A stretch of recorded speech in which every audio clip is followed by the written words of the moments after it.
Hello and welcome back. So good morning messages already. Again. Good morning messages from Saksham, Dharya, Karthik, Rohanveer, Aryan Sahu,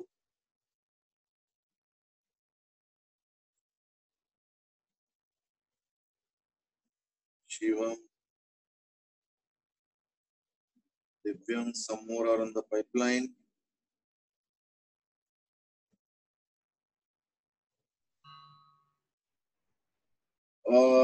Divyam has asked कि half yearly जो हुआ उसका question paper I think मैंने share किया group में, उसमें I think answer के साथ शेयर किया, तो चेक करके एक बार डिस्कस कर लेते हैं। अगर उसमें से कुछ एरर्स निकलता है तो एक बार चेक कर लेना बाद में।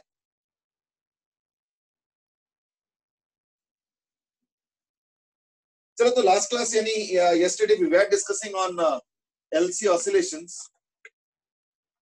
तो LC oscillations में क्या हो रहा है? there is a energy transition। Energy transition कैसे? हमने जो ऑसिलेशन स्टार्ट किए थे उसमें कैपेसिटर के पास पूरा चार्ज था Q नॉट,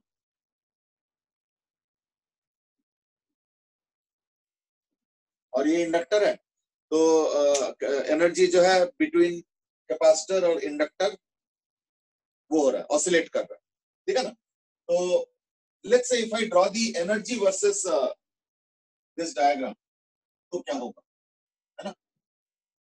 तो initial energy U naught, total energy at any time is what? Q naught square by 2C. That we already studied. We also studied that U of the capacitor at any time t is equal to Q naught square, and we also discussed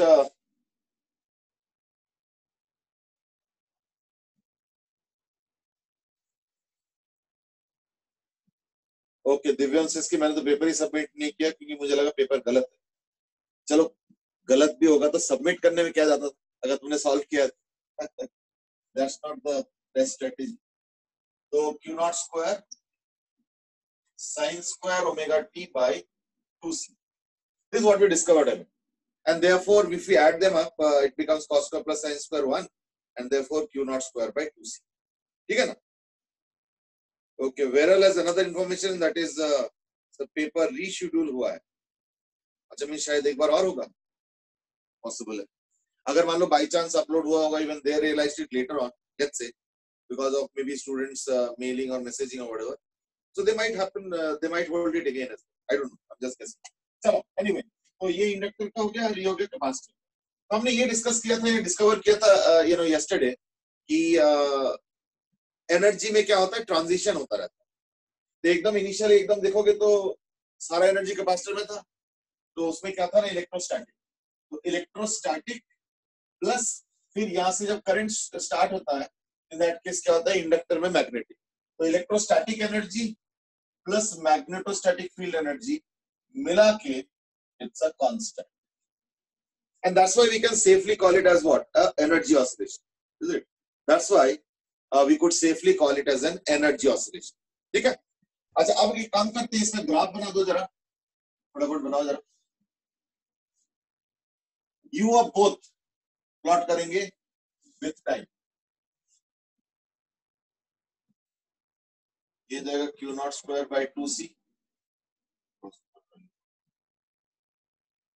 so the total energy will obviously remain the same. ये हो जाएगा T by 4, शायद थोड़ा जगह कम ले लिया मैंने, T by 2, 3T by 4, and then finally 4T by 4.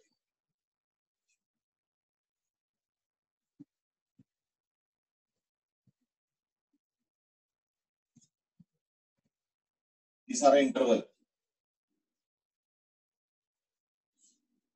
T by 4, then you have 2T by 4, 3T by 4, and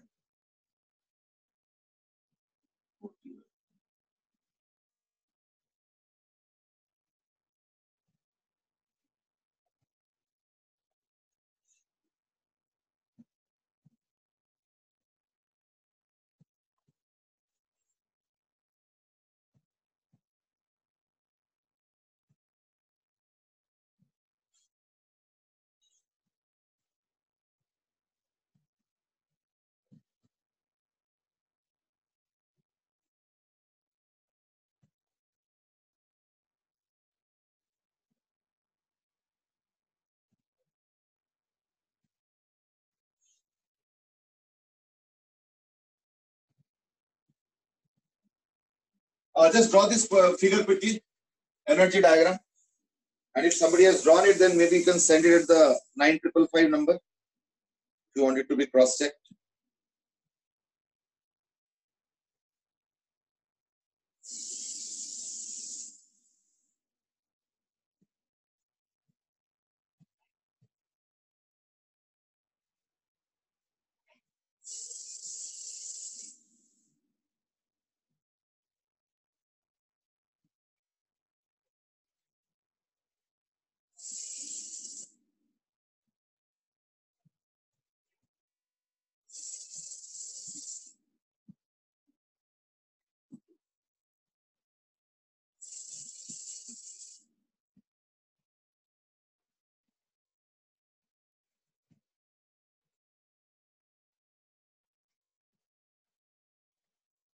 तो इसमें एक इशू पता क्या आ जाता है ग्राफ में, is that I mean let's take this one on. अगर मैं कैपेसिटर का देखता हूं तो डीयूसी बाई डी क्या हो जाएगा, है ना. तो Q not square by TC, two C तो चलो छोड़ो रहने दो, वो मेन नहीं है. मेन है कि प्रोपोर्शनल टू व्हाट, ठीक है ना. प्रोपोर्शनल टू व्हाट, मैं कॉस स्क्वायर का अगर मैं डिफरेंशिएट करता तो 2 cos ओमेगा टी, फिर एक you know 2 cos omega T into omega, है ना. तो ये हो जाएगा इंटू साइन ओमेगा टी, वो भी minus sine into omega. So that is what it is. So therefore it will become equal to proportional to basically sine 2 omega t but with a minus sign. Actually it can also be written as half into 1 minus cos 2 omega t or 1 plus cos 2 omega t. तो उससे आपसे भी निकाल सकते हो, it's your choice. Anyway, it is proportional to minus sine 2 omega t. यानी t is equal to 0 पे देखो स्लोप 0 होगा, और t by 4 पे क्या होता है ना, this is actually equal to minus sine 2 omega. Omega is 2 pi by capital T into T. Yani basically 4 pi T.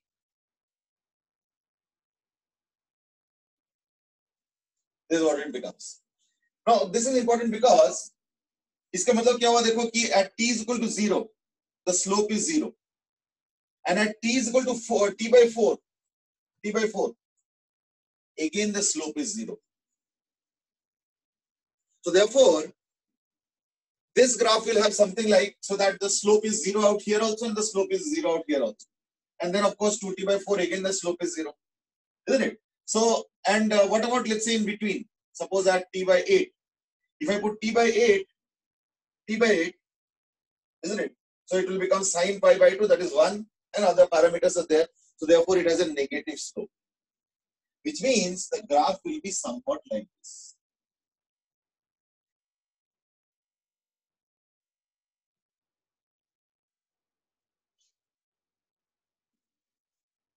Okay? And corresponding to that, if you look at the other graph, maybe let's say I can draw it with red. So that's it.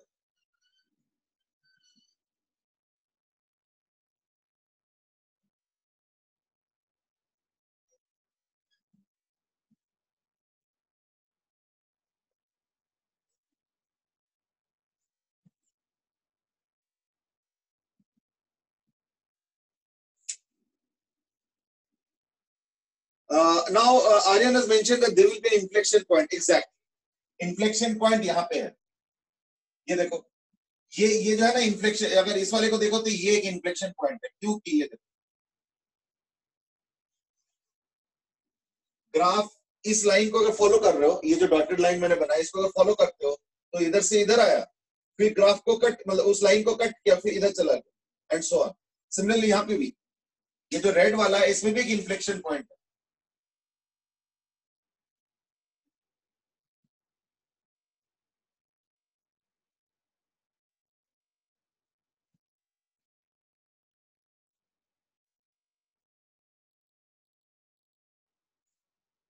है ना. तो इसमें भी देखो line के इस तरफ से आया और फिर उधर से निकल गया, एंड सो ऑन. तो ये जो 2 पॉइंट्स है ना, ये जो 2 लाइंस है, इसके इस तरफ से आके इधर चला गया, और अगर इस लाइन को देखते हो तो इस तरफ से आके इस तरफ चला गया. So that's how the nature of the graph will be, है ना?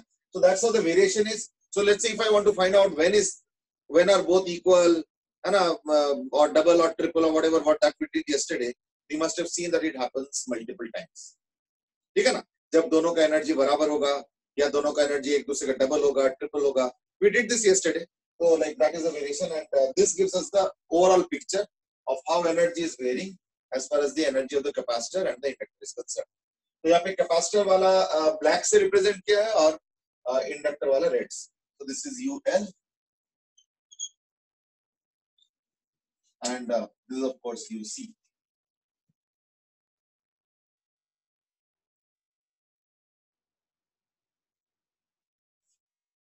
ठीक है, चलो. So like that's the nature of the variation of energy in LC oscillations.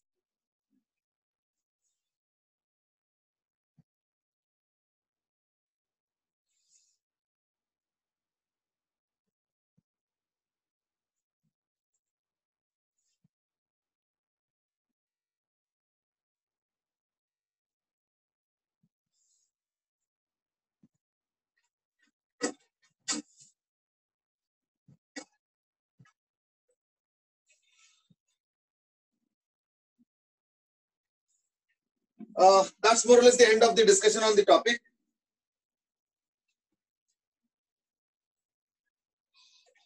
Yeah, Aryan, that's what we discussed. I mean, ठीक है, that was the comment by Aryan about the inflection point. ये graph किसी ने भेजा हुआ था? नहीं. अच्छा, मनन ने भेजे हैं, देखो. ठीक है, that's right. तो बेसिकली cos 2 omega t और sin 2 omega t का ग्राफ है, ये उससे रिलेटेड ग्राफ. That's right. ठीक है, मनन, you are correct. अच्छा, now let's move on to the next and the last topic of this particular chapter, and that is on transformers.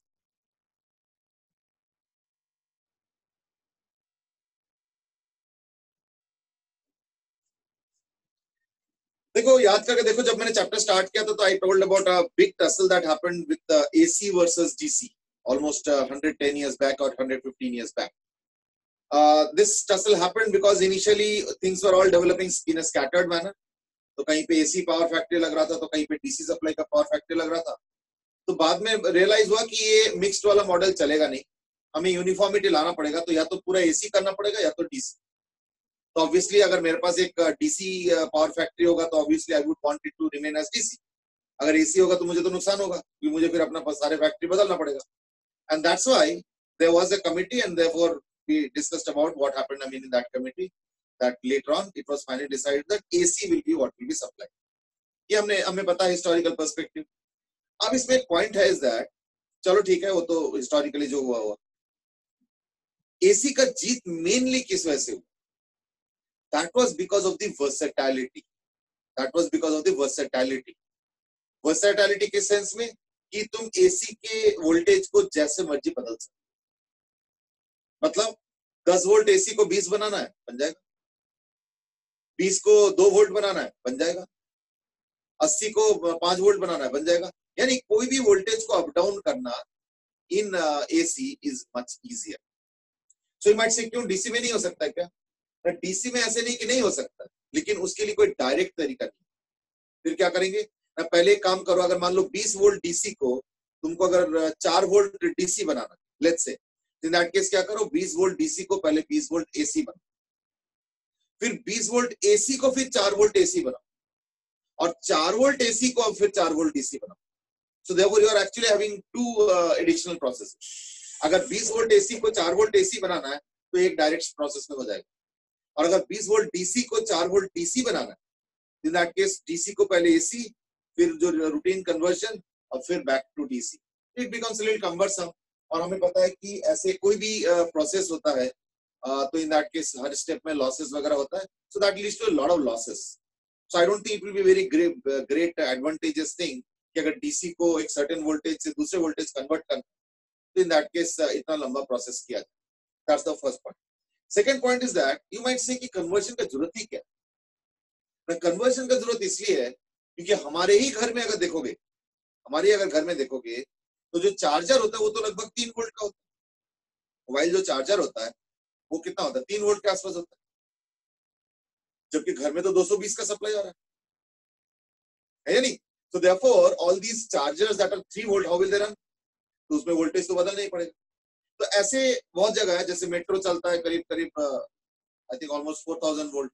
तो therefore all these require different voltages, you can't avoid that। अब सवाल ये कि different voltages के लिए हम different बनाए कैसे, that's a challenge.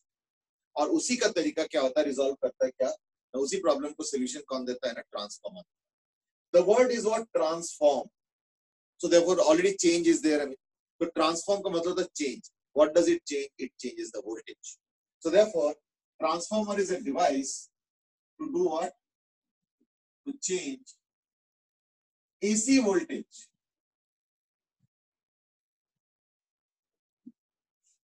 from one value to the other, whatever।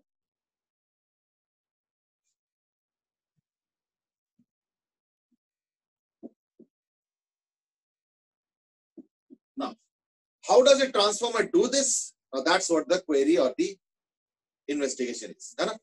तो ठीक है, मैं बता देता हूँ। ये देखो, ये होता है transformer. Well, there are other designs also. I'm talking about the heavy duty transformers that are there। या इवन अगर एडेप्टर खरीदोगे तो देखना बड़ा भारी सा होता है। तो कभी अगर मौका मिले कोई पुराना एडेप्टर या इवन नए में भी अगर उसमें पेच है तो खोल सकते हो। तो इन दैट केस खोल के देखना, उसके प्लास्टिक का केसिंग निकाल के देखना, देखना अंदर एक ट्रांसफार्मर होता है। और फिर जनरली देखना एक नॉब होता है जिसको घुमा घुमा के तुम 1 volt, 1.5 volt, 2 volt, 2.5 volt, 3 volt ऐसे कर सकते हो। तो वो सब चीजें तो बाद में बताऊंगा, but this is what the transformer generally is. There are other designs also. इसमें क्या होता है, कुछ आयरन के शीट्स लिया जाता है और इसको पेस्ट किया जाता है एक के साथ दूसरा।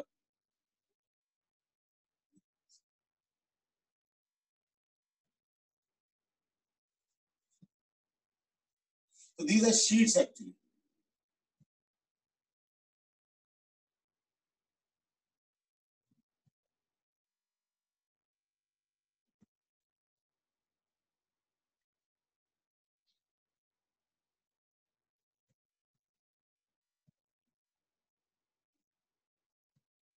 ठीक है, these are sheets which are pasted over each other but with some material in between। ठीक है, तो adjacent sheets, so like there are two adjacent sheets and in between there is some plastic material। ठीक है, so there is a plastic material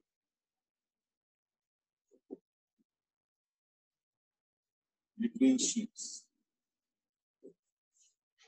This is to avoid physical contact between the sheets। क्योंकि अगर sheets को contact ही रखना है तब तो मैं फिर एक सिंगल ब्लॉक ऑफ आयरन ना ले लूं, है या नहीं? तो क्यों नहीं लिया जा रहा है, and all those things that will discuss later. अब यहाँ पे क्या किया जाता है,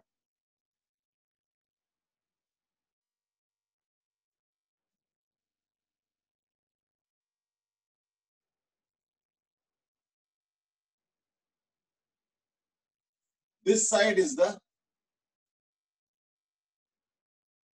इनपुट साइड। यहाँ पे हम लोग इनपुट डालते हैं, जो भी वोल्टेज डालना है। तो let's say E is equal to E not sine omega.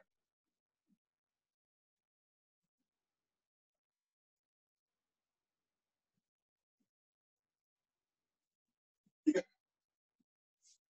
और this also called as primary side.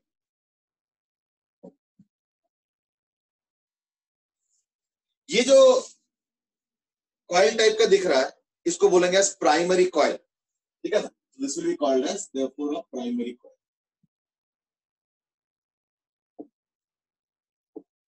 It is also called as the input coil, एक ही बात है। और इसके जो नंबर ऑफ टर्न्स है, let's say that is called as NP is equal to number of turns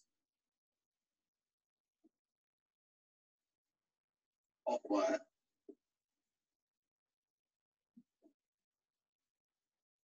in primary coil.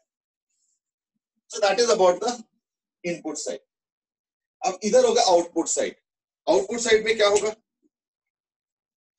Output side में भी कॉइल होगा ऐसे ही।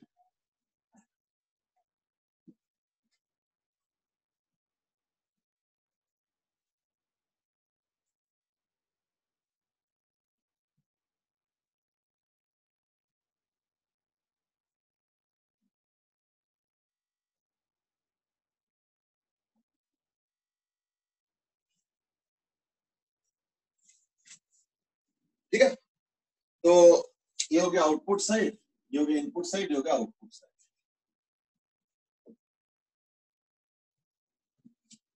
ये हो गया प्राइमरी, इसको हम लोग बोलते हैं सेकेंडरी साइड, यानी आउटपुट और सेकेंडरी साइड एक ही बात।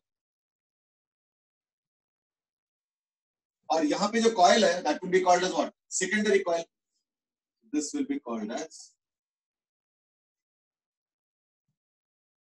Secondary coil.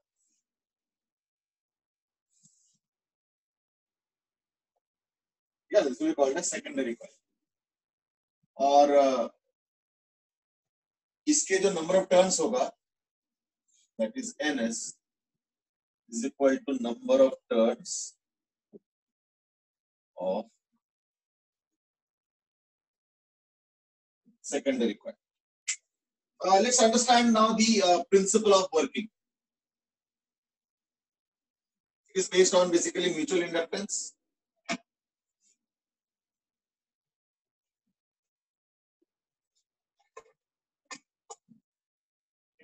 It's based on mutual inductance. बताता हूँ कैसे। ना ये देखो यहाँ पे कुछ करंट जाएगा, so there will be certain magnetic field. ठीक है ना? Now that magnetic field, in this case, those magnetic field lines will actually happen here, but because it's an iron sheet, and I said ना कि these are iron sheets, इसलिए क्या होता है, iron is very good at keeping magnetism. तो देखना magnetic field lines ऐसे होता है। This is the magnetic field.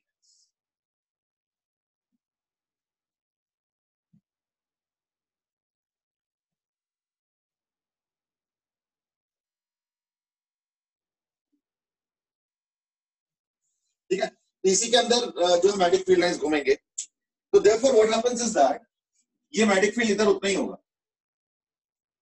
तो ये जो यहाँ पे बन रहा है वो क्या होगा, E naught, this E naught, let's call it as E I input, let's call this as E output. तो E I will be what, proportional to the number of turns of the primary side, वही बनेगा, है ना।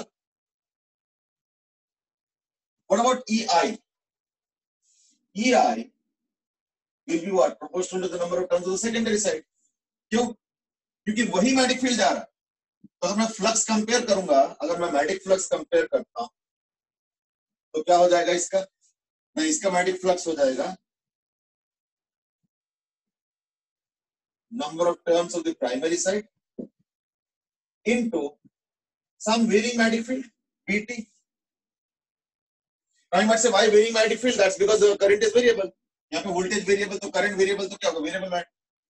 लेकिन वही magnetic field दोनों तरफ जा रहा है, तो flux of the secondary side, flux of the primary side, flux of the secondary side क्या हो जाएगा, number of terms of the secondary side into magnetic field into area वगैरह वो सब तो चलो ठीक है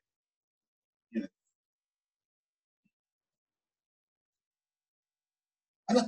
So therefore, if I look at the EMF on the primary side, then EP, that will be equal to NP A into dBdt. Similarly, ES will be equal to NS A into dBdt. So therefore, you have EP by ES is equal to NP by NS. So yani, therefore, you have ES secondary by EP is equal to NS by NP, and that is called as R.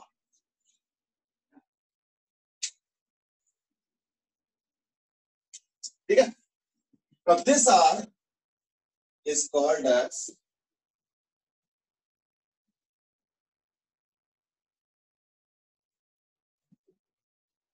Transformer ratio. यानी output जो voltage आ रहा है, ये ई secondary का output voltage, ई primary हो गया input voltage, तो input voltage तो यही है ई आई, मतलब जिसको मैंने अभी फिलहाल ई प्राइमरी लिखा।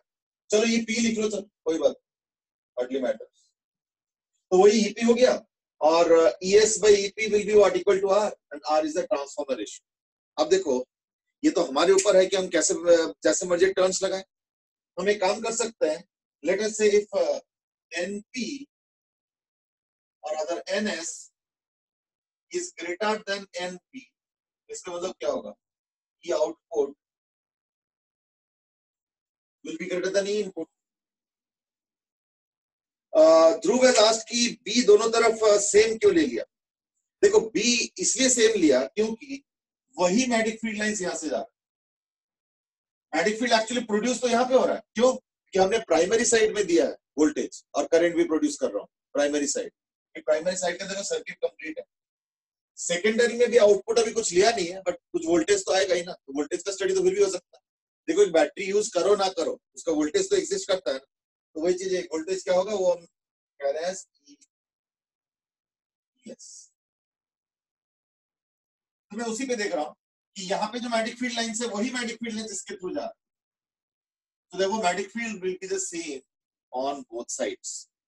ट्रांसफार्मर का शेप भी ऐसे बनाया गया, ये नहीं कि इधर ज्यादा एरिया कम एरिया, नहीं, it's made a uniform manner so that area is same on both sides. यानी तो एरिया भी एक पैरामीटर है, बट वो इस केस में मैटर नहीं करेगा। तो देखो magnetic field lines will be what the same, तो इसलिए देखो मैंने इधर भी PT लिखा तो इधर भी PT,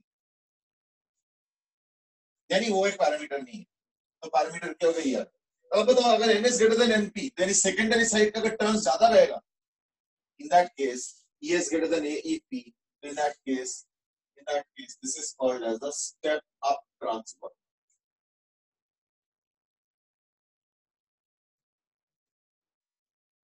स्टेप अप ट्रांसफार्मर में क्या होगा ना, R obviously will be greater than 1।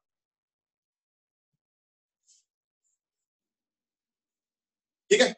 अच्छा जो सप्लाई लाइंस होता है, सप्लाई लाइंस जो होता है उसमें अगर देखोगे तो स्टेप डाउन ट्रांसफार्मर यूज करते हैं। क्यों? सो देखो that is R greater than 1। अब मान लो मैं कहता हूं R less than 1 अगर होगा तो क्या है ना, if R is less than 1, if R is less than 1, ये तो R greater than 1 हो गया। If R is less than 1, that implies E secondary will be less than E primary, and that will be called obviously as step down transformer। मैं दोनों के example देता हूं,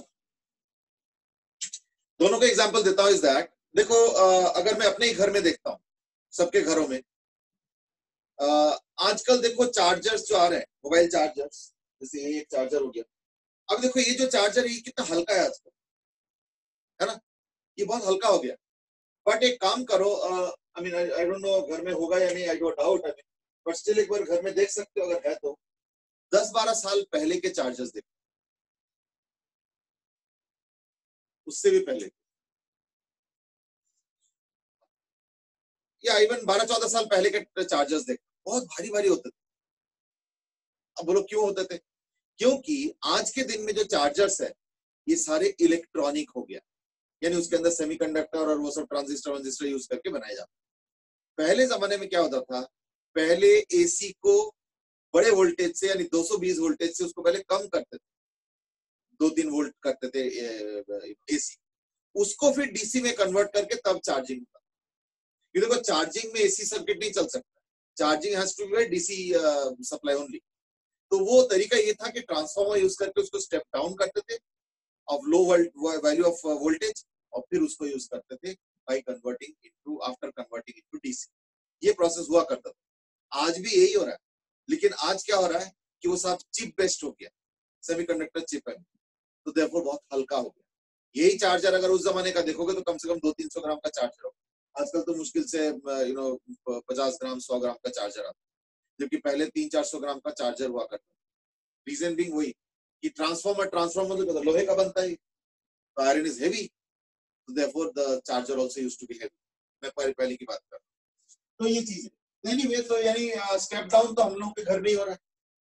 step up कहां पे होता है? इन्वर्टर में स्टेप अप होता है, क्योंकि इन्वर्टर का जो बैटरी होता है ना, वो होता है करीब अराउंड 1.5 वोल्ट 1.7 वोल्ट, इस तरीके का अलग अलग होता है वैसे।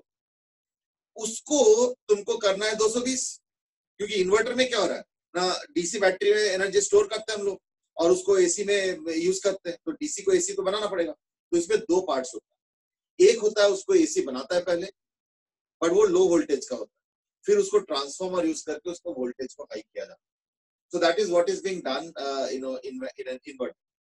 पहले उसको एसी बनाओ, डीसी को ऑफ लो वोल्टेज, फिर उस लो वोल्टेज को हाई वोल्टेज जो कि हम लोग अपने घर में यूज कर पाए, और वो हम लोग फाइनली एज आउटपुट यूज करते हैं।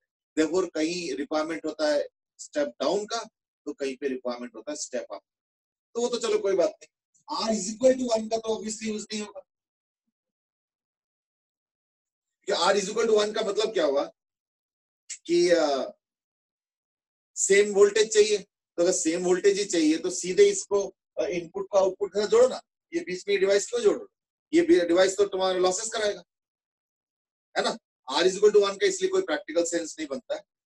One question is from Manan Dangwal, and that is how can we convert AC to DC? ये जो AC to DC है ना, ये हम लोग पढ़ेंगे इसी क्लास में पढ़ेंगे, semiconductor chapter, how is AC converted to DC, ये हम लोग पढ़ेंगे, डोंट वरी। और इन्वर्टर में उल्टा होता है, how DC is converted to AC, तो ये भी सेमीकंडक्टर से ही होता है। आजकल देखो सब कुछ इलेक्ट्रॉनिक्स हो, so both AC to DC as well as DC to AC we are slowly avoiding transformers, but हाँ बहुत हेवी ड्यूटी अगर होता है वहां पे सेमीकंडक्टर चलता नहीं है, क्योंकि सेमीकंडक्टर है लो पावर डिवाइसेस। जैसे हम लोगों के मोहल्ले में सप्लाई करना है, अब जब इंडस्ट्री से सप्लाई आता है ना, जो सप्लाई लाइंस बड़े बड़े देखे होंगे, pole and all, overhead wires बहुत बड़े बड़े जो दूर से खेतों से निकल के आते हैं, शहरों से एक साइड से दूसरे side, those are very high voltage wires, बोलते हैं ना high tension wires. High tension actually high voltage है, अब वो तो कोलोकियल वर्ड में टेंशन बोल देते हैं। High voltage wires are there, उन वोल्टेज का वो 5000 6000 ऐसे वोल्टेज हो, पर घर में तो सिर्फ 220 है, तो मतलब क्या होगा, बीच में ट्रांसफार्मर लगा। ट्रांसफार्मर इसलिए क्योंकि because they are heavy duty, otherwise तो मैं इलेक्ट्रॉनिक्स ही कर देता, बट ये नहीं कर सकते हो, because electronics devices are low power devices. For very high power devices you have to use a transformer, आज भी यूज हो रहा है ट्रांसफार्मर। इनफैक्ट कभी कभी देखना कॉलोनीज में पावर सप्लाई बंद हो जाता है, फिर बोल देते हैं कि ट्रांसफार्मर जल गया, होता है कभी कभी होता है। इसमें क्या क्या है मैं भी थोड़ा सा बताना चाहूंगा, ठीक है ना। So that is the idea of voltage supply being either increased और decreased, but then there is a query and that is, ठीक है फिर तो बहुत अच्छा, मैं तो फिर 5 वोल्ट का बनाऊंगा और उसको कन्वर्ट कर दूंगा 200 वोल्ट में, फिर तो मुझे फायदा हो गया बहुत ज्यादा। देखो as far as technically speaking benefit is concerned, benefit है नहीं, बल्कि उल्टा लॉस ही है। अब लॉस क्या क्या है वो तो मैं थोड़ी देर बाद बताऊंगा, but the point is that in a transformer, just because let's say 10 volt is being changed to suppose 30 volt, don't take it as some kind of a gain or a benefit kind of, चलो benefit word तो फिर भी use कर सकते हो, but don't think it's a kind of a gain in this sense कि कोई energy gain नहीं हो रहा है। So therefore, in ideal transformer, क्या होगा? In ideal transformer, इसलिए क्या होगा? The power input will be equal to power. Therefore, EP primary side और उसका जो करंट है IP will be equal to ES IS. So therefore, obviously then, which implies that if ES is greater than EP, जो कि R greater than 1 यानी step up में होगा, ठीक है। ये स्टेप अप में तो ये होगा, तो ध्यान रखना IS will be less than I, यानी फिर आउटपुट करंट कम हो जाएगा। तो जनरली इसको बोला जाता है इस तरीके से कि व्हाट वी गेन, ये लैंग्वेज यूज किया जाता है, what we gain in voltage terms we lose in current terms। हम लोग वोल्टेज टर्म्स में जो गेन करते हैं वो करंट के टर्म्स में हम लूज करता है। अगर वोल्टेज 5 टाइम्स कर दिया तो एक लगता है जैसे फायदा हो गया, तो 5 गुना कर दिया, ठीक है, लेकिन फिर करंट को 1/5 कर देता है। तो वोल्टेज 5 टाइम्स होगा तो करंट 1/5 होगा, सो that the power is maintained on both sides equal, but that is only for an ideal transformer. Real transformer तो ये भी नहीं होगा, रियल ट्रांसफार्मर में तो ये भी नहीं होगा, आउटपुट पावर डेफिनेटली कम आएगा।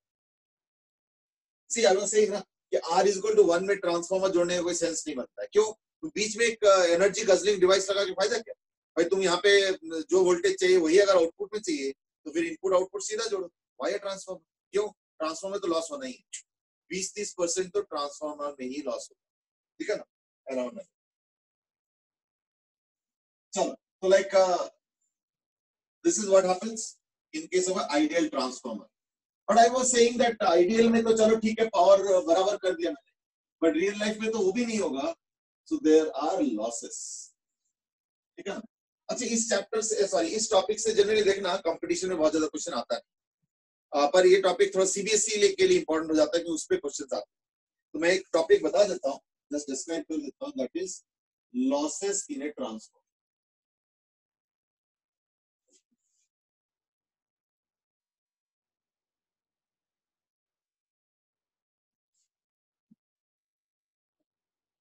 ठीक है, losses in a transformer. Okay, AC to DC वाला क्वेश्चन आंसर कर दिया मैंने। First loss is called as copper loss.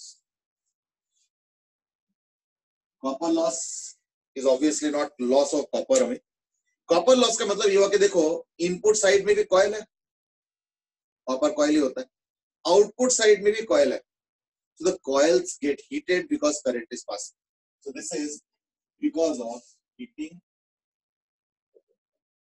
in coils which are made of copper, and that's why it is called as copper loss. Heating in coils of copper in both primary and secondary coils, ठीक है। तो दोनों में heat produce होगा, तो obviously कुछ percentage loss उससे होगा, है ना।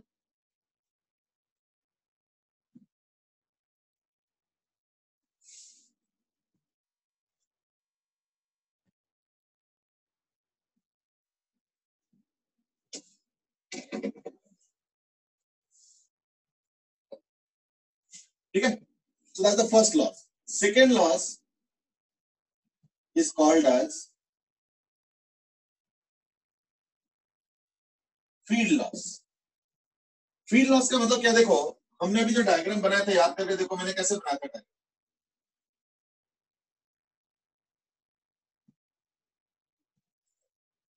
तो मैंने बनाया था कि भाई यहाँ के जो मैग्नेटिक फील्ड होगा वो उधर चला जाए। That is because the iron has this property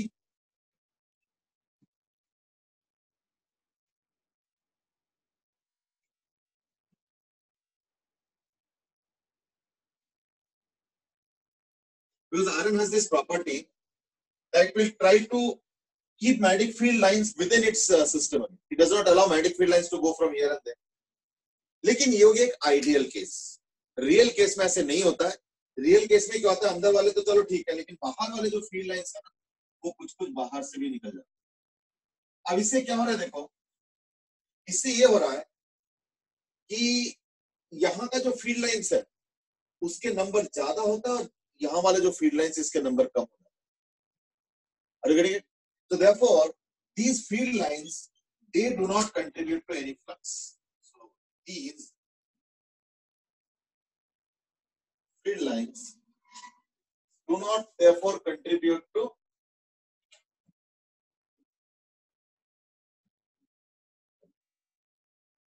flux of secondary side.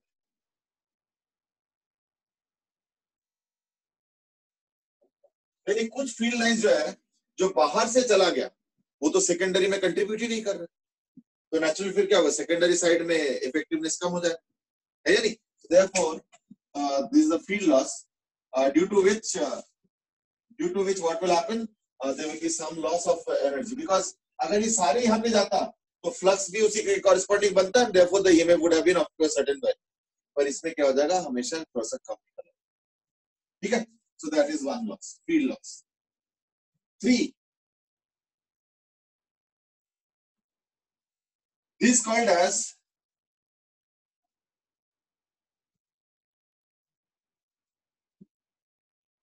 eddy current loss. Now let's understand a little bit about eddy current. ठीक है ना, eddy current has a plus as well as a minus side. We will discuss that. I mean, eddy current is basically induced current in bulk matter. ये थोड़ा theoretical topic है, I mean ऐसे ही चलता रहेगा, क्या करें। AD current is basically what, it is the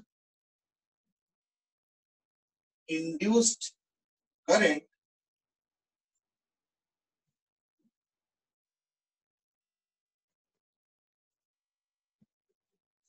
in bulk matter. मैं एक एग्जांपल दे रहा हूं।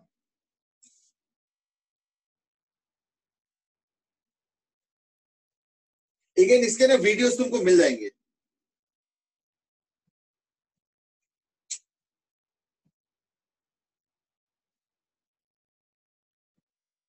ए पार्ट वापस बता दो। ए मतलब, ये मतलब कॉपर लॉस, ये तो लिख ही दिया बेटे। कॉइल कॉइल का लॉस, फील्ड लॉस तो बता ही दिया मैंने, है ना। फील्ड फील्ड लॉस का ही फिगर बनाया था मैंने। और eddy current is what we are discussing right now. Eddy current is what, you know, as I said, induced current in bulk matter. Now, how does it really, you know, impact our lives? Let's understand that. मैं एक example दे रहा हूं। Suppose एक काम करो, एक magnet ले लो नॉर्थ साउथ, और एक शीट ऑफ मेटल शीट को हैंग कर लो, जो कि इसके बीच में से, यानी ये नॉर्थ साउथ है, और एक शीट ले लो कोई सा भी, I mean some metal sheet, I mean let's say this is a metal sheet, और उसको यहाँ पे ऑसिलेट करो। तो एक काम करो, पहले ना उस शीट को ऐसे फ्रीली हैंग कर लो। मैं एक एग्जांपल दे रहा हूँ, don't take the example seriously but you will understand. तो ये ऐसे ऑसिलेट करता है, नेचुरल ऑसिलेशंस है। नेचुरल ऑसिलेशंस है तो क्या होगा, थोड़ा थोड़ा एयर रेजिस्टेंस होगा, तो may be it will oscillate for around 100 to 100 times, whatever it is, let's say 100 times, and after that slowly it will come to rest after let's say 100 oscillations, let's say। तो ये हो गया let's say approximately 100 oscillations। मैं comparative figure बता रहा हूं। अब एक काम करो, अब यही एक्सपेरिमेंट करो between a north and a south of a magnetic pole. तो नॉर्थ पोल और साउथ पोल के बीच में अब इसको करो, यानी क्या होगा, पहले तो ये ऑसिलेट कर रहा था ऐसे, कोई दिक्कत नहीं, लेट्स से टोटल 100 ऑसिलेशन किया या जितने भी किए होंगे, and then after that slowly it comes to rest. चलो ठीक है, एक्सेप्ट करो। अब मैं काम करता हूं, वही ऑसिलेशन कराऊंगा, लेकिन आप नॉर्थ साउथ रख दिए, तो नॉर्थ और साउथ के फील्ड लाइंस ऐसे होंगे, नॉर्थ से साउथ। अब जब ये शीट यहां से पार करेंगे, तो देखो फील्ड के रीजन में एंटर करेंगे, फिर एग्जिट करेंगे, फिर एंट्री करेंगे, फिर एग्जिट करेंगे। यानी क्या हो रहा है, फ्लक्स बढ़ेगा घटेगा with in that sheet of metal sheet में। तो मेटल शीट में अगर मान लो फ्लक्स बढ़ता है और घटता है, क्यों बढ़ेगा और घटेगा, क्योंकि देखो मैग्नेटिक फील्ड रीजन के पहले बाहर है, फिर वो मैग्नेटिक फील्ड रीजन में आया ये वाला शीट, और फिर बाहर चला गया, फिर एंट्री किया, फिर बाहर चला गया, यानी बाहर चला गया तो फ्लक्स जीरो हो गया, फिर एंट्री के टाइम फ्लक्स जीरो से बढ़ते बढ़ते कुछ हाईएस्ट वैल्यू आएगा, फिर एग्जिट के टाइम हाईएस्ट वैल्यू से बढ़ते घटते घटते घटते जीरो हो जाएगा, फिर बाहर चला गया, and so on. So therefore, every time there is an entry in the magnetic field region and an exit in the magnetic field region, so there will be a change in flux.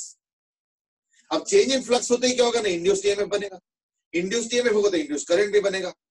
अब ये current हमने Lenz's law में पढ़ा है पिछले chapter में, कि ये करंट ऐसे होगा कि हमेशा ऑपोजिट, हमेशा, there is no other way it can happen। तो वो जो करंट जनरेट होगा वो ऐसे होगा कि उसके वजह से उसके मूवमेंट स्लो डाउन हो जाएगा, ऑपोज करेंगे।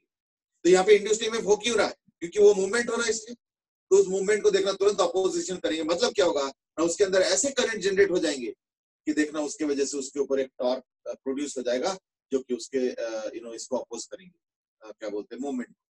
तो देखो what will happen is that probably ये जो दो मैग्नेट्स है, मतलब दो मैग्नेट्स क्या है, एक नॉर्थ और एक साउथ मान लो पोल है, उसके बीच में जो मैग्नेटिक फ्लक्स है, फील्ड है, उसको एंट्री के टाइम फ्लक्स बढ़ रहा है, एग्जिट टाइम फ्लक्स घट रहा है, तो देयर इज ऑपोजिंग के चक्कर में क्या होगा, अगर मान लो नेचुरली ऐसे चल रहा था, लेट्स क्यों चल रहा था धीरे धीरे, पर जब मैग्नेट को रख दोगे तो देखना ऐसे होगा, बस। तो पता चला मैग्नेट के अंदर रखा तो पता चला सिर्फ 6 ऑसिलेशन अप्रॉक्सीमेट, बहुत ज्यादा एंड में जो थोड़ा वाइब्रेशन उसको मैं डिस्काउंट कर रहा हूँ, जो मेन ऑसिलेशन से पता चला सिर्फ 6 ऑसिलेशन। प्राइवेट से कहां 100 और कहां 6 हो गया, ऐसे हो जाएगा क्या ना, ये नंबर से हो सकता है ये 200 और ये 15 हो जाए, वो नहीं पता मुझे, but it will stop very abrupt. So this will stop suddenly or abrupt. If placed in this magnetic field region. ये चक्कर है.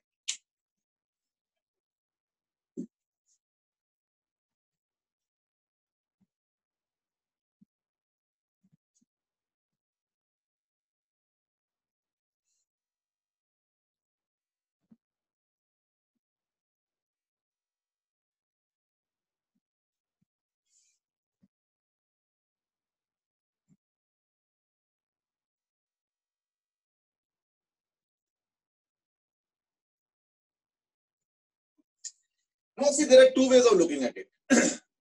If your purpose is to stop this, तब तो I'm happy. Then I'm happy. क्यों? हम तो चाहते हैं कि रुक जाए, और ये रुक भी रहा है, एकदम से जल्दी से रुक रहा है, तो इट्स ओके. बल्कि अगर और जल्दी रोकना चाहते हो तो maybe you can use an even more powerful magnet, so it will actually stop maybe earlier, maybe 5 oscillation, 4 oscillation, quite possible. So therefore, it now depends on what your purpose is. That will define whether this thing that is happening, ये eddy current हो जाता है इसके अंदर देखना circulation currents हो जाएंगे, और वो ऐसे होगा कि अपोज करें. अब ये एडी करंट एडवांटेजेस है या डिसएडवांटेजेस है, ये डिपेंड करता है कि तुमको चाहिए. Suppose you want this to stop suddenly, then eddy current is an advantage. But let's say if you don't want it to stop suddenly, तुम चाहते हो यार ये तो बहुत जल्दी रुक गया ना, ये इतना जल्दी नहीं रुकना चाहिए, आराम आराम से रुके, then what to do? Then you would want the eddy current to reduce, है ना. तो इस केस में देखो एडी करंट का जो वो होता है, let's say this is the eddy current, ये बल्क मैटर का करंट होता है, this is the eddy circulation current, these are called as eddy currents. As I said, these are all circulation currents. ये होता है एडी करंट. अब पता क्या है, सपोज तुम कहते हो नहीं मुझे ना एडी करंट को रिड्यूस करना, क्योंकि मैं जल्दी से रोकना नहीं चाहता, बट मेरे लिए मजबूरी है क्योंकि मैग्नेट के बीच में से ही निकालना है, तो वो तो थोड़ा बहुत तो करेगा गड़बड़, पर हम किसी तरीके से मिनिमाइज करें उसके इन्फ्लुएंस, तो क्या करें? So therefore, if you want it to stop, you will want eddy current to increase, and if you don't want it to stop so easily, you would want the eddy current to decrease. So therefore, now I'm talking about reducing eddy current.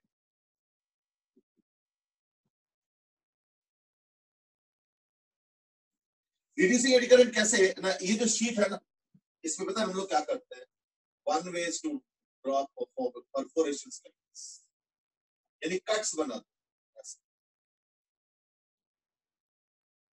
यानी ये जो sheet है, मैं थोड़ा बड़ा करके दिखा रहा हूं, ये शीट को आप कंटिन्यूअस मत रखो, ऐसे बना, यानी ये पूरा शीट मत रखो, इसमें ऐसे कट्स बना. प्राइमेट से कट्स बनाने का फायदा क्या हुआ? कट्स बनाने का फायदा ये हो जाता है कि पता है क्या होता है, एडी करंट ऐसे जाता है. अब एडी करंट ऐसे जाएगा,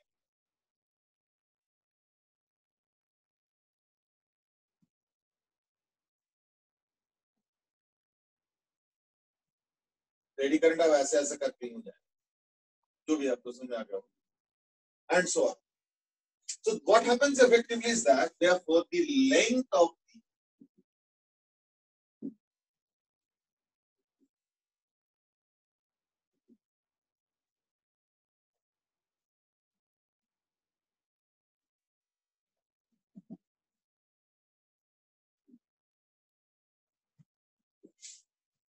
the effective length of the circulation current increases, है ना.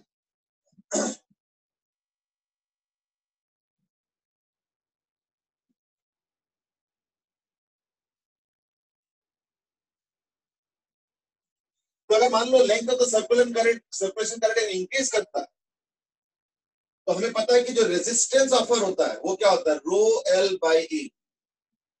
तो if length obviously increases means what, resistance increase.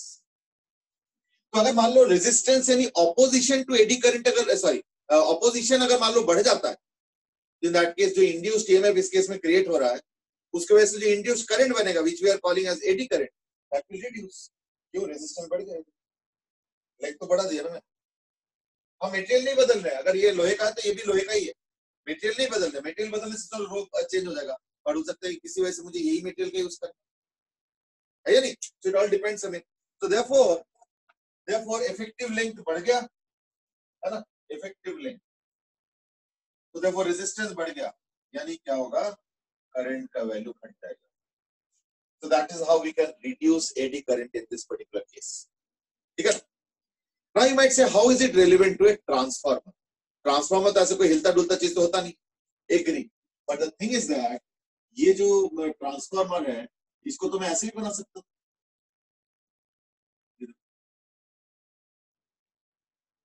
Transformer अगर मैं चाहता तो मैं तो ऐसे ही बना सकता, सिंगल ब्लॉक ऑफ आयरन को कास्टिंग करके बना सकता, पर हम नहीं बना रहे। क्यों? ये जितने मोटे ब्लॉक ऑफ आयरन होगा उतना ज्यादा एडी करंट प्रोड्यूस होगा उसके अंदर।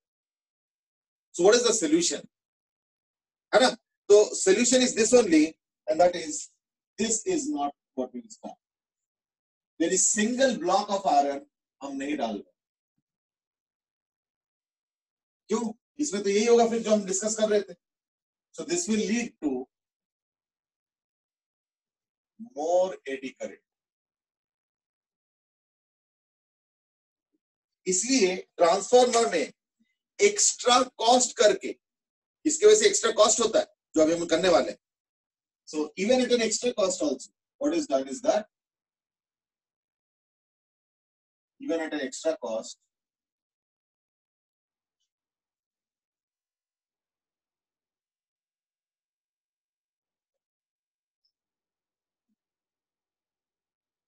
शीट्स डालता है। So what we do is that we keep sheets. पर अगर शीट्स को कांटेक्ट में डालोगे तो then it behaves almost like a bulk matter only. इसलिए हम क्या करते हैं, sheets therefore to reduce eddy current, to reduce eddy current, what is done is that sheets are used separated by a layer of plastic, separated by a layer of plastic, यानी बीच में insulation layer डाल देते हैं, ठीक है ना, बीच में insulation layer डाल देते हैं सो दैट आपस में कांटेक्ट ना रहे और एडी करंट एक से दूसरे में ना चले। तो हम भी यहाँ पे ब्रेक कर रहे हैं एडी करंट। तो ब्रेक करने का फायदा तुमको यहाँ पे पता चल गया कि देखो we are breaking the eddy current, continuous eddy current नहीं दे रहे, यहाँ देखो ब्रेक हो गया तो मुड़ मुड़ के जाना पड़ेगा। तो same here also, if I would have used this then there would have been huge eddy currents, फिर लॉसेस और ज्यादा होता जो कि हम नहीं चाहते। तो उसको कम कराने का तरीका क्या होगा, we are using sheets so that the eddy current is broken and therefore it will lead to lesser eddy current being produced and lesser loss. So loss percentage घट जाएगा। लॉस तो होगा, ऐसा तो नहीं कि एडी करंट हमने eliminate कर दिया, but yes it has now been little bit improved. ठीक है, so that was about your eddy current. इसमें अगर कोई डाउट है तो पूछो। वैसे बाय द वे मैं थोड़ा सा प्रैक्टिकल यूज बताना चाहूंगा इज दैट, हाँ, Dhruv has also asked the same question that I've already answered. I mean, and that is transformer में कोई मूवमेंट नहीं हो रहा है, लेकिन बल्क मैटर अगर होगा ये वाला, in that case इसके अंदर एडी करंट ज्यादा होगा। अब हमने मैटर को cut cut cut cut cut cut कर दिया तो एडी करंट का क्या होगा, लेंथ बढ़ जाएगा। समझ ना? जैसे अगर मान लो मैं एक सिंगल मैटर ऐसे यूज करता हूँ, यानी एडी करंट ऐसे होता है जो भी, और अगर इसी को मैं कट कर देता हूँ ऐसे, अलग अलग शीट्स में, इन दैट केस क्या होगा, एडी करंट आप देखो ऐसा बनेगा, इसका अलग बनेगा, इसका अलग बनेगा, इसका अलग बनेगा, तो कट हो गया नहीं तो ओवरऑल लेंथ अगर देखो तो बढ़ गया, यानी क्या होगा, एडी करंट का जो अमाउंट होगा इस केस में वो घट जाएगा। That is what is going to happen. ठीक है ना? अच्छा, जो मैं कह रहा था जैसे घर में भी हम लोग यहाँ पे आजकल देखा होगा, you know we are carrying और कीपिंग इंडक्शन कुकिंग जिसको हम लोग कहते हैं। तो इंडक्शन कुकिंग में क्या होता है, that is also based on eddy current, लेकिन वहां का मामला उल्टा है। वहां पे हम एडी करंट को प्रोमोट करते हैं क्योंकि हमें एडी करंट चाहिए वहां पे, क्योंकि हम खाना बनाना चाहते हैं ना, तो इंडक्शन कुकिंग जिसको हम कहते हैं, वहां पे हम चाहते हैं कि एडी करंट बने और उससे जो है मोर हीटिंग प्रोड्यूस। या जैसे एडी करंट इसमें भी यूज हो रहा है, and that is magnetic braking. तो यूजेस ऑफ एडी करंट के लिए बता रहा हूं मैं, यूजेस ऑफ एडी करंट,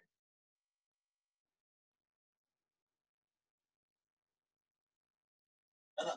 आजकल ट्रेन्स में मैग्नेटिक ब्रेकिंग किया जाता है, तो मैग्नेटिक ब्रेकिंग में भी यही होता है, एडी करंट ही यूज किया जाता है, used in magnetic breaking.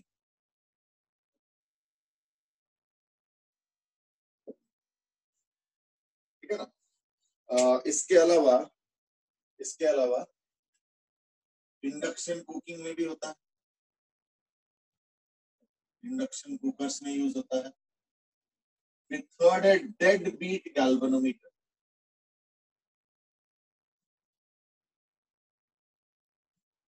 Galvanometer में भी यूज किया जाता है इसका, क्योंकि देखो गैल्वेनोमीटर में जब तुम एक स्विच को ऑन करते हो ना, तो टॉर्क एकदम से लगता है, तो कायदे से गैल्वेनोमीटर का जो नीडल है ना, उसका होना चाहिए ऐसे, ऐसे होना चाहिए। अगर ये 0 पे है तो कायदे से उसका नीडल ऐसे होना चाहिए, ये होना चाहिए, एंड में जाकर रुकेगा। बट ऐसे रियल लाइफ में नहीं होता। रियल लाइफ में कैसे होता है, देखा होगा ऐसे होता है, जैसे स्विच ऑन किया, मतलब अगर एकदम स्लो मोशन में देखो तो ऐसे होगा, बस रुक गया। और अगर मान लो ये सिस्टम ना फॉलो करे एडी करंट का, मान लो एडी करंट कोई रोल ही नहीं है, आइडियल केस ले लो, in that case the needle of the galvanometer would have behaved like this that I am going to show now. फिर ऐसे बिहेवियर होता, कैसे, ये है जैसे करंट ऑन किया, मैं स्लो मोशन में दिखा रहा, ऐसे होता, काफी देर तक चलता, फिर धीरे धीरे धीरे रिडक्शन करते करते करते करते फाइनली तब जाके 0। This is what would have happened without eddy current. But AD current के चक्कर में क्या होता है, यूं जाके चला जाता है, थोड़ा सा ओवरशूट कर जाता है, और हल्का सा ऐसे होता है 1-2 बार, और फिर वहीं पे रुक जाता है। We will hardly detect it. बहुत गौर से देखोगे तब पता चलता है कि हाँ ये तो ओवरशूट करके वापस भी आया, फिर इस तरह ओवरशूट हुआ, फिर जाके रुका है। That is what is happening. So therefore there are some advantages of eddy current also, but there are disadvantages also. जैसे ये एक डिसएडवांटेज है, यहाँ पे अगर एडी करंट होगा ट्रांसफार्मर में, वो तो लॉसेस प्रोड्यूस करेंगे ज्यादा, है या नहीं। So therefore that is the end of the discussion on eddy current. इसके अलावा एक और है, that is based on the fact,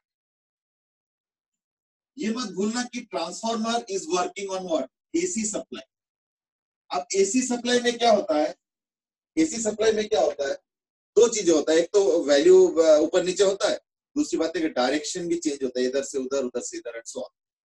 याद करके देखो, हमने एक फेरोमैग्नेटिक मटेरियल को मैग्नेटाइज करने का एक प्रोसेस बताया था कि अगर अल्टरनेटिंग सप्लाई देते हो तो इन दैट केस क्या होगा, एक बार बाहर की तरफ से मैग्नेटिक फील्ड ऐसे होता है, फिर एक बार ऐसे होता है, एक बार ऐसे होता है, तो अकॉर्डिंगली उसके जो अंदर डोमेन्स होता है वो मुड़ता रहता है। इस पर हमने काफी डिटेल डिस्कशन किया था। और याद करके देखो, हमने बी इंड्यूस्ड और बी एक्सटर्नल का एक ग्राफ भी बनाया।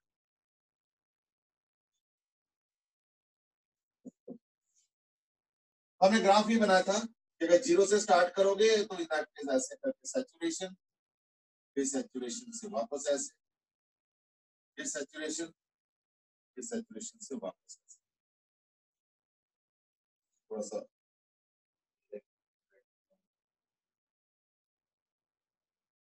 हमने ये देखा, do you remember this point and this point, इस पॉइंट को क्या बोलते थे, इसका नाम क्या था, इस पॉइंट का नाम क्या था, याद है किसी को? रिटेंसिविटी।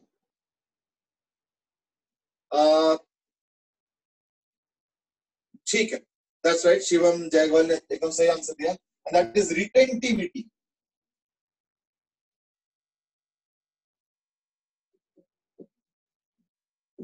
रिटेंटिविटी। और इस पॉइंट का नाम है, इसका नाम क्या है, कोर्सिविटी। बिल्कुल सही बात है।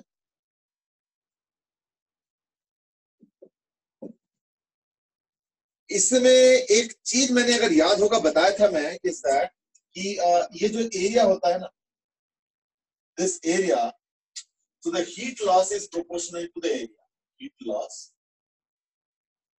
per cycle is proportional to the area of this. ये जो shaded portion है. तो ट्रांसफार्मर में क्या हो रहा है? हम एसी सप्लाई कर रहे हैं, तो यानी एक बार एक डायरेक्शन में मैग्नेटिक फील्ड प्रोड्यूस होगा, दूसरे बार दूसरे डायरेक्शन में मैग्नेटिक फील्ड होगा, तो ये क्या करता है? ऑल्टरनेट करता रहता है. ये होता है ना, ऑल्टरनेट करता रहता है. तो देयरफॉर ये हो गया कोर्सिविटी, ये हो गया कोर्सिविटी, ये हो गया रिटेक्टिविटी, ये हो गया.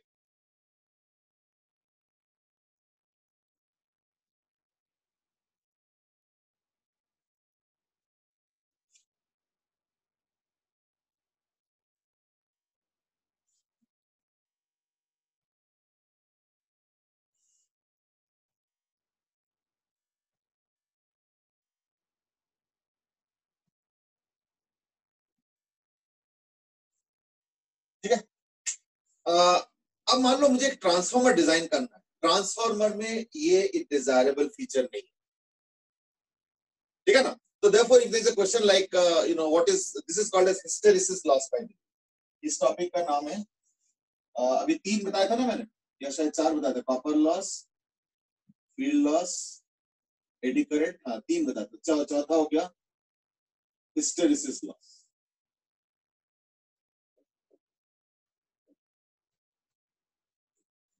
इस साइकिल का नाम है hysteresis cycle.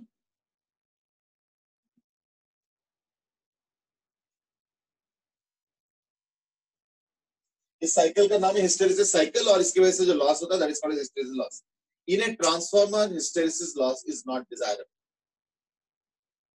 In A induction cooker this is desirable. जितना ज्यादा हिस्टेरेसिस लॉस होगा उतना हमारे लिए अच्छा है, क्योंकि हम चाहते हैं हीटिंग करना. मैं इंडक्शन कुकर की बात कर रहा हूं, लेकिन यहाँ पे ये डिजायरेबल नहीं. Therefore if there is a question how to minimise it, avoid तो कर नहीं सकते, जीरो तो कर नहीं सकते, how to minimise it? Minimise is by what? Choosing appropriate material.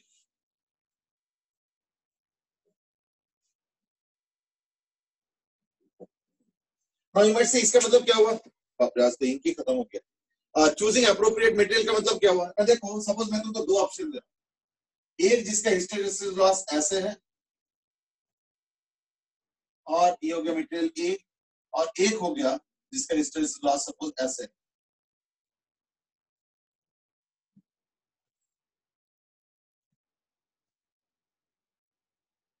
तो obviously in this case if I compare these two, जैसे B is desirable in this case. B is desirable. या क्या या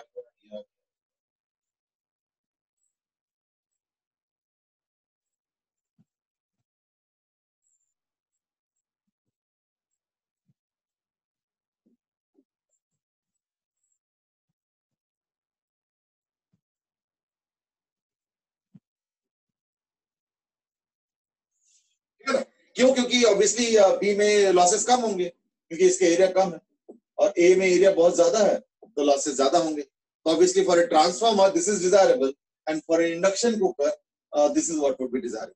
तो दोनों जगह अलग अलग चॉइस है, क्योंकि वहां पे हम हीटिंग चाहते हैं और यहाँ पे हीटिंग नहीं चाहते हैं ट्रांसफार्मर, है या नहीं. So these were in brief about the different types of losses happening in transformer. Transformer वाला topic is more oriented towards CBSE. इस पे questions कम आते हैं when it comes to competitions.